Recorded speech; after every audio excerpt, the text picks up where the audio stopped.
Ассалому алейкум дӯстон, хуш омадем ба шабакаи мо. Дар навори имрӯза оиди тозатарин ва беҳтарин хабарҳо аз ҷаҳони ММА гап мезанем. Чемпиони UFC дар вазни 57 килограмм Брендон Морено гуфт ки кай ва бо кӣ муҳорибаи навбатии худро гузарондан мехост. Ман шунидам ки ко дигар бранд ба вазни мо омадан мехоҳад ва ман медонам ки ҳозир карьераи ӯ на он қадар хуб аст, аммо ӯ номи хеле машҳур дорад.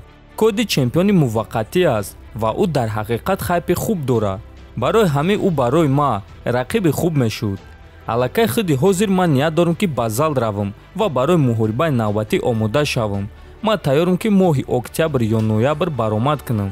фикр мекунам ки барои ман моҳи ноябр хеле хуб аст, чунки ман маҳз дар ҳамин моҳ муҳориба гузарондан мехоҳам, гуфт чемпион. хотиррасон мекунам ки Брендон Морено рӯзи 12 июн дар турнири UFC 263 чемпиони ҳамонвақта Дэвисон Фигейредоро дар сеюм раунд бо тариқи приём шикаст дода чемпиони нави вазни 57 килограмм шуд.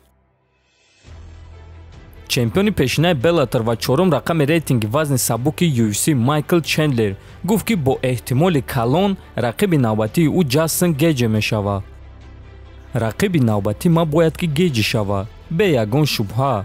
ҳамчунин ягон кори паноҳӣ нест ки менеҷери Махачев ва Гейҷ як менеҷер аст. барои ҳамин маълум аст ки онҳо аз Ислам хоҳиш карданд ки ба ма визов диҳад, то ин ки ман диққати худро аз Гейҷ дур кунам.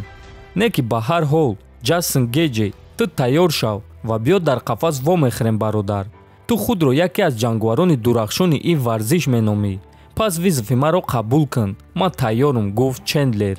хотиррасон мекунем ки ҳам Майкл Чендлер ва ҳам Ҷастин Гейҷ муҳорибаҳои охирони худро барои камарбанди вазни сабук гузаронда буданд ва ҳар дуяшон шикаст хӯрданд.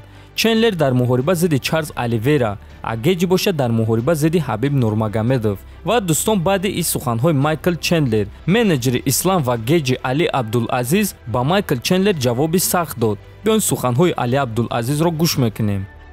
дар ҷоят шин, туро боз ба нокаут рой мекунанд. ман се ҷанговаре дорам ки дар наздикии ту дар рейтинг қарор доранд ва онҳо туро фавран шикаст медиҳанд.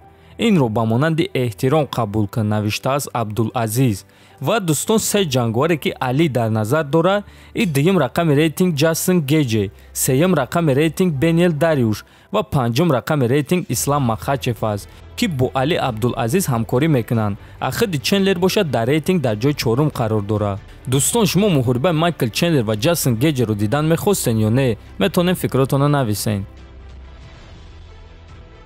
аллакай рӯзи 24 июл турнири UFC Fight Night баргузор мегардад, ки дар муҳорибаи асосии турнир ду топови ҷанговари вазни 61 килограмм Кори Сенхаген ва Тиҷей Дилашов вомехӯранд. ва пеш аз муҳориба Сенхаген гуфт ки Дилашовро ба нокаут рой кардан мехоҳад.